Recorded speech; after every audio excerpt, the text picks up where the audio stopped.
Today is Saturday, February the 10th, but reviewing the day from February the 9th on ES and AQ.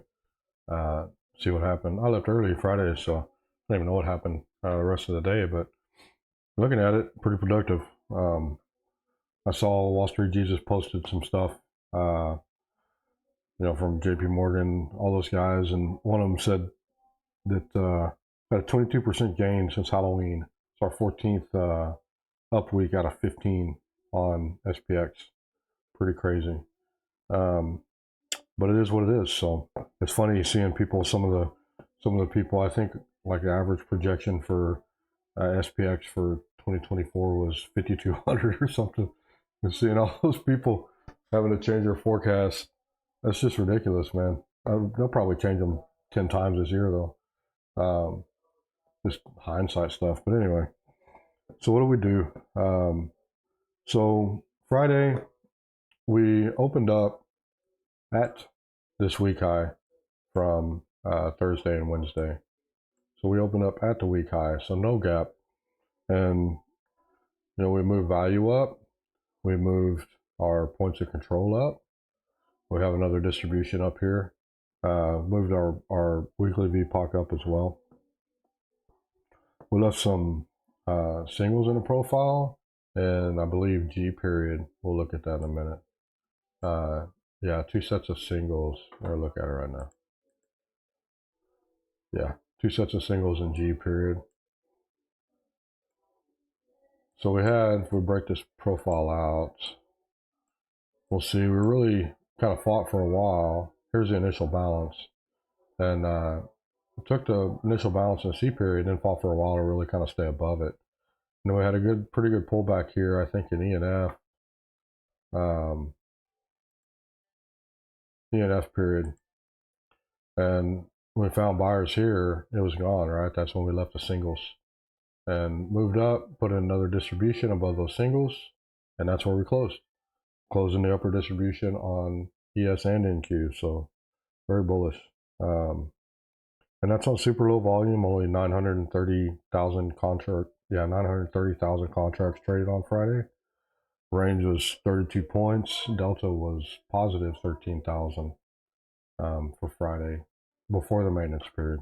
Of course, we saw a lot of large lots closing out. I don't know what that is, but don't pay a whole lot of attention to that. So, and if we look at what we weren't able to do, we opened up right at the top of the previous day's high. Like I said, that week high, we weren't able to get to the overnight volume point of control or the previous day's TPOC or volume point of control. So found buyers and put in a buy tail immediately.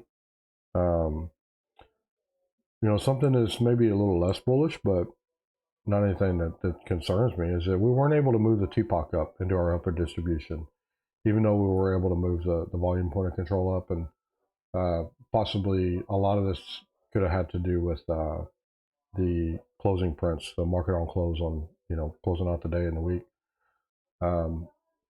So even though we have this upper distribution here, I'll be watching this G period, but wouldn't surprise me at all. And it wouldn't make me bearish to see us pull back into this lower distribution from Friday before we find buyers again. So keep that in mind Monday morning when we're looking at this. So we look, did they do a good job? The buyers do a good job Friday moving the market up. We have a buy tail, we have singles, we close in the upper distribution. We closed above all-time highs. That's probably the most bullish thing out of all of it. And we couldn't get quite a few of these downside references. Same on NQ. So those are pretty bullish things.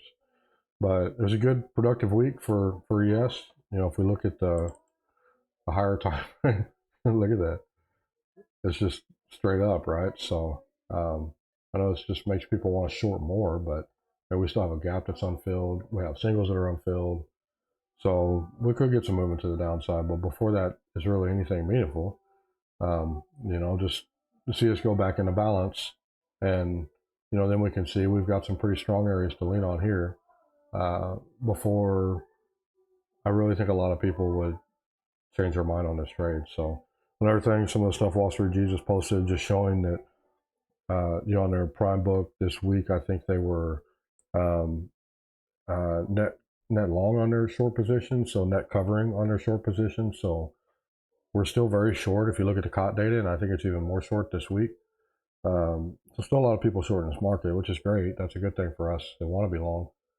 So, let's keep looking next week. We'll keep looking for references to get long, stay long, until something changes there. So one other thing I want to review quickly, I just wanted to look at the high time frame levels that we look at, and we had pretty consistent pictures on these. We had quite a bit of stuff that was opening above their call wall, and the call wall is just dark green. We'll turn this on so it's a little easier for just on the X levels. Okay. So the solid green line is a call wall, solid red is a put wall, and then when you see the dash green and red, those are the secondary walls, the one that have the second highest positive GEX and negative GEX. So we had a lot of stuff that opened above their call walls, and we have options expiration next week, the monthlies. This February, so not a big deal, but it's still something to keep in mind on as we go on OPEX. So we looked at ES, and that's where we found support yesterday on Friday on the call wall. So interesting though, if we look at SPY, we kind of had two forces acting on SPY on the complex, the S&P complex again. So this is where we were kind of fighting to get and stay above the IB, and SPY had a call wall there.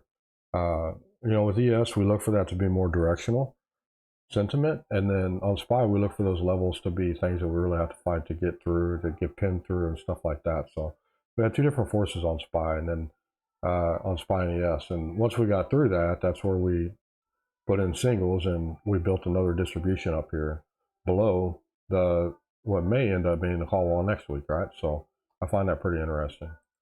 And we look at the Qs.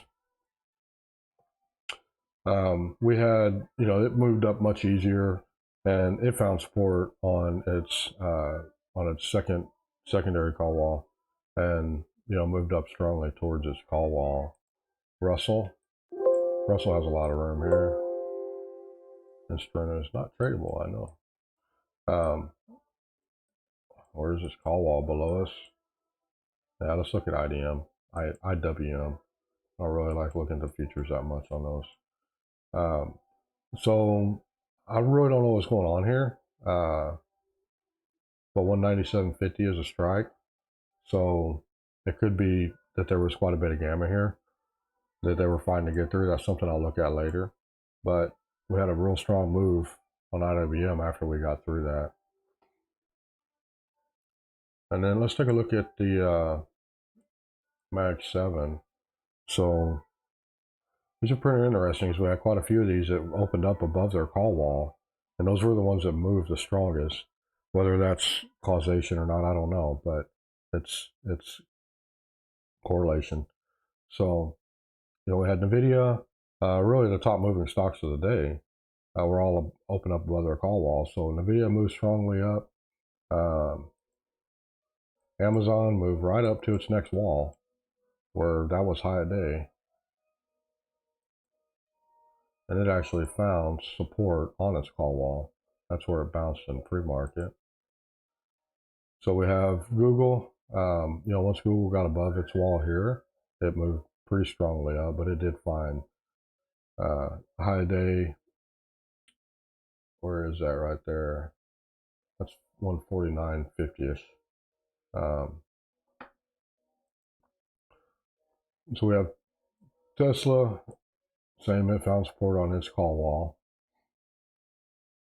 And Tesla's such a strange beast right now. I have some other data that I'm working on, another tool that I'm working on that I think might explain some of this, but it's going to take more testing to see. But once it got above its second wall later in the day, it looked like it found support there, that it was trying to get back underneath it. But like I said, Tesla's a strange beast. Microsoft, the high and low a day are their walls. Very interesting. So these are the ones that open below their call walls. So we see Broadcom, which has been moving really strongly, found support on its yearly VWAP. and actually I believe that's a monthly VWAP. Found support there, and then that was high day for the morning. Was at its wall, which it finally got above it. Uh, Apple high day at the call wall, at the second call wall, and then Meta has been fighting this. So its call wall was here, and it was fighting that for a while, and now it moved up. It finally rolled, and it's fighting it up here. But really interesting to see how this thing wasn't really able to move up until it got through it in pre-market, and then it moved back down to where it was at, and looks like it got kind of pinned there for the rest of the day. So this just moved up, and I'd be interested to see if this actually moves down next week. Because we'll see when they get pinned there, we'll see a lot of trading there and stuff. So anyway, that's it for the levels. I'm gonna be back on Monday morning to look at what references I'm gonna pay attention to for Monday, and see what happens. So see y'all then.